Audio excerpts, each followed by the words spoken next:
अस्सलाम वालेकुम। क्या हाल चाल है सब दोस्तों के।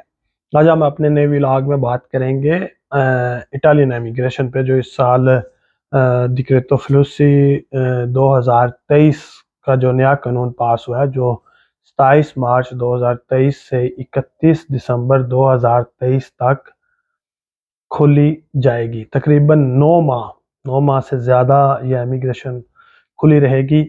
अब इसमें अप्लाई करने का वर्क परमिट के लिए तरीक़ाकार क्या है, कोटा क्या है, किन ममालिक को इसमें प्रायोरिटी दी जाएगी और ये कैसे अप्लाई होती है। और ख़ास तौर पर जो कुछ लोग आपने सोशल मीडियाज़ पर, यूट्यूब्स पर, ट्विटर्स पर ये बात कर रहे हैं कि आप ख़ुद से ये अप्लाई कर सकते हैं। आप वीज़ा के लिए पाकिस्तान में बैठे, आपको किसी फ़र्द की ज़रूरत नहीं, तो वो थोड़ा सा मिसगाइड कर रहे हैं।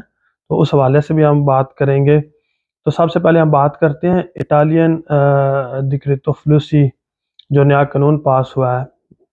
उनकी लैंग्वेज में से कानून को डिक्रेतो कहते हैं। फ्लूसी जिसने ये कानून पहली दफ़ा बनाया था इमिग्रेशन का, उस सेनेटर का नाम था। अच्छा, 2023 की जो ये 27 मार्च को इमिग्रेशन खुलने जा रही है, इसमें दो तीन चीज़ें बड़ी अहम हैं। सबसे पहले तो इसमें जो अहम पॉइंट है, ये इस बार इस इमिग्रेशन में जो एम्प्लॉयर होगा, जो आपके लिए वीज़ा अप्लाई करेगा, वो उसको लोकल जो फ़ीचो दी क्लाकोमेंतो है, जो इसको जो लेबर रिक्रूटमेंट एजेंसी है, या जहाँ पे आप अनएम्प्लॉयड बेनिफिट क्लेम्स करते हैं कि आपके पास जॉब नहीं, आपने जाके ऑफिस में डिमांड की कि मेरे पास जॉब नहीं, तो वो जब तक आपको जॉब नहीं मिलती, वो तकरीबन 2 साल तक आपको मुकम्मल तनख्वाह के जो आपकी टोटल नेट सैलरी आपने लास्ट 3 माह में ली होती है, उसका 80% आपको पे करते हैं। तो सबसे पहले तो आपको एम्प्लॉयर को उस दफ्तर से रुजू करना होगा, और अगर वो दफ्तर उसको जो क्लाकोमेंतो वाले उसको लिख के दे देते हैं कि मार्केट के अंदर इस कैटेगरी का, फॉर एग्जांपल ड्राइवर है, ट्रैवलर ड्राइवर के जैसे वीज़े आ रहे हैं, टूरिज़्म के इंडस्ट्री के अंदर जैसे कुक, शेफ़ जो किचन में, या होटल रिसेप्शन पे, या होटल मैनेजमेंट के हवाले से लोग हैं, तो वो लिख के दे देते हैं कि इस कैटेगरी का कोई बंदा इटालियन नेशनल या यूरोपियन नेशनल अनएम्प्लॉयड नहीं है या मार्केट में अवेलेबल नहीं, तो वो उसको एक इजाज़तनामा इशू कर देंगे कि आप यूरोपीय यूनियन के बाहर से किसी ऐसे मुल्क से आप बंदा हायर कर सकते हैं जो यूरोपीय यूनियन का मेंबर नहीं।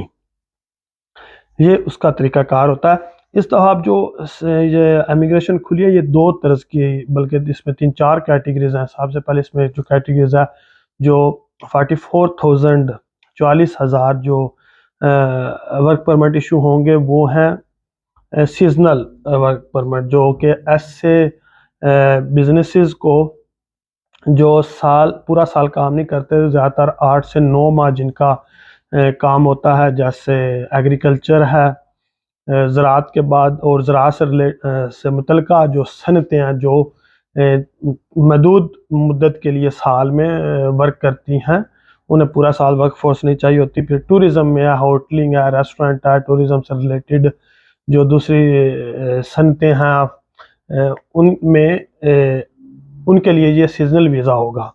अब जो सीजनल वीज़ा अप्लाई करेगा एम्प्लॉयर, वो अगर पूरा साल उसका होटल या रेस्टोरेंट खुला रहता है, तो वो वीज़ा अप्लाई नहीं कर सकता। सिर्फ वो रेस्टोरेंट या वो ज़मींदार जो जिनका साल का सीज़न 8 से 9 माह का होता है। ज़मींदार का तो चलें सीज़न वो गिनते ही 8-9 माह का है मुख्तलिफ हवालों से, लेकिन जो रेस्टोरेंट्स या होटल्स 8 या 9 माह काम करते हैं और बाकी 3 माह वो सर्दियों में बंद रहते हैं, समंदर पे जब ठंड होती है तो टूरिस्ट नहीं आते, तो वो उसको बंद करते हैं, उनके वो सिर्फ सीजनल वीज़ा अप्लाई कर सकते हैं। दूसरा इसमें कैटेगरी है जो करीब 33,000 लोगों को वीज़ा इशू किया जाएगा, जिसमें वीज़ा इशू किया जाएगा, वो है परमानेंट। आप कह लें कि आपका एक वर्क परमिट होगा जो रिन्यूएबल होगा। आपका 1 साल का वो वर्क वीज़ा इशू होगा, और उसके बाद आप उसको दोबारा से रीन्यू करा सकेंगे। और मतलब आपको जब आप इटली में आते हैं 8 दिन के अंदर अंदर आपने वो वर्क परमिट आपने मुतलका जो आपका प्रेफेक्टूरा है, जो इमिग्रेशन ऑफिस है, उसमें आपने आपने डॉक्यूमेंट्स सारे सबमिट करने हैं। आपके एम्प्लॉयर ने आपके साथ जाना है या उसके किसी नुमाइंदे ने जाना है कि ये बंदा हमने फ़लाँ मुल्क से, पाकिस्तान से, इंडिया से, बांग्लादेश से हायर किया था, ये इस टेरिटरी में पहुंच गया है, तो वो लिहाजा ये उसके डॉक्यूमेंटेशन है, ये उसके कंट्रैक्ट है, मैं इसको 1 साल का काम देता हूँ, कम से कम उसमें आपका काम 1 साल का होगा, कंट्रैक्ट होगा। अब वो आपको जॉब पर रख लेता, आपका वो कार्ड फिंगर होंगे, कार्ड इशू हो जाएगा। कार्ड 1 साल के बाद जब एक्सपायर होगा तो आपको, अगर वो मालिक नए सिरे से जॉब देता, आपको मज़ीद कंट्रैक्ट देता, ठीक, नहीं तो आप किसी और एम्प्लॉयर के पास, किसी और कंपनी के पास जाके जॉब अप्लाई करें, वो आपको कंट्रैक्ट देता है, वो आप सबमिट करें, आपका रिन्यू हो जाएगा। ये हैं इनके हैं 33,000 का कोटा। अब इसके बाद है इसमें एक फ्रीलांसर्स के लिए उन्होंने 500 वीज़ाज़ रखे हैं। जो फ्रीलांसर बाहर से आना चाहते हैं, वो वहाँ पे अपना रिहाइश इटली में इख्तियार करना चाहते हैं, उनके लिए है। उसके बाद ऐसे ट्रेनी या इंटर्नशिप से मुतल्लिका लोग जो स्टूडेंट्स वीज़ा पे आए हैं और वहाँ पे वो इंटर्नशिप करना चाहते हैं, या ऐसे जो बाहर से दूसरे मुल्क से आके इटली के अंदर इंटर्नशिप करना चाहते हैं, उनके लिए भी तकरीबन 400 का, उनके लिए 400 अफराद का कोटा रखा गया है। अब इसका अप्लाई करने का तरीका क्या होता है कि अब आप डायरेक्टली ये वीज़ा अप्लाई नहीं कर सकते। इसका अप्लाई करने का प्रोसीजर ये है कि आप, जैसे हमारा एक तरीका है कि ज़्यादातर लोग एजेंट्स के ज़रिए करते हैं, उनके पास लोग होते हैं ख़ास एग्रीकल्चर के शोबे से वाबस्ता, ज़मींदारों के साथ उनके राब्ते होते हैं, उनके ज़रिए वो अप्लाई करते हैं। जबकि इसकी एडमिनिस्ट्रेशन फ़ीस तो गालिबन 100-150 यूरो है या 200 यूरो है, इससे ज़्यादा नहीं। लेकिन वो उसमें इटालियन ज़मींदार, उसमें वो जो अफराद होते हैं, जो आपका वीज़ा एजेंट हज़रात जिन्हें हम कहते हैं, जमा कराते हैं, वो फिर उनके आगे 2-3 लोग ऐसे होते हैं कि वो मिलते जुलाते आपसे वो 12-13,000 या 14,000 यूरो, 10,000, 12,000, 14,000, जहाँ पे भी किसी की बंदा फंस गया तो वो उससे रिसीव करते हैं, जबकि एक्चुअल कास्ट उसकी 200 यूरो है। खैर एनी हो, अब उसके ज़रिए वो किसी ज़मींदार से कहता है कि ये बंदे हैं, 5 हैं, 6 हैं, 7 हैं, तुम्हारी जितनी गुंजाइश है तुम इसको अप्लाई कर दो। ठीक है, एक वो तरीका। एक अब ये है कि इसमें ज़मींदार के अलावा जो परमानेंट कैटेगरी है, जो 1 साल का वीज़ा इशू होगा, जो 33,000 का कोटा है, वो उसमें आपका जो कार है, उसमें आप ऑनलाइन भी, अगर आप सर्च करते हैं, आप किसी कंस्ट्रक्शन कंपनी में, ट्रांसपोर्ट की कंपनी में, अगर आपके पास ट्रॉलर लाइसेंस है मिडल ईस्ट वगैरह के, तो वो एक्सेप्टेबल है। और ट्रैलर ड्राइवर्स की बहुत ज़्यादा कमी है इटली के अंदर, तकरीबन 20,000 ट्रैलर ड्राइवर्स की शार्टेज है वहाँ पे, ट्रक और ट्रैलर ड्राइवर्स की, वो एक कैटेगरी है। उसके बाद वहाँ पे टूरिज़म के शोबे के अंदर है आपके, उसके होटलिंग आ गया।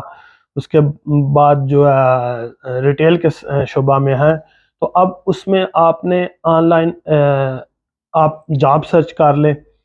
जैसे आईटी का भी शोबा भी है, लेकिन चले वो एक अलग कैटेगरी भी है। लेकिन इस फलूसी का जो अनस्किल्ड और लो स्किल्ड वर्कर उन्हें चाहिए होंगे, तो उसके लिए आप ऑनलाइन जॉब सर्च कर सकते हैं। तो किसी कंस्ट्रक्शन कंपनी के साथ कर सकते हैं, किसी होटल के साथ कर सकते हैं, किसी क्या नाम है, एग्रीकल्चर के शोबा के किसी कंपनी के साथ आप ऑनलाइन जॉब सर्च कर सकते हैं, आप उनसे ऑनलाइन कम्युनिकेट कर सकते हैं। तो अगर वो आपको जॉब देने पर रजामंद हो जाते हैं, तो फिर तो आपके अखराजात में भी वो 100-200 जो एडमिनिस्ट्रेटिव फीस है, वो भी वो खुद एम्प्लॉयर जमा कराए, वो आपसे वो भी डिमांड नहीं करे। बाय लॉ तो नहीं होती, डिमांड नहीं होती।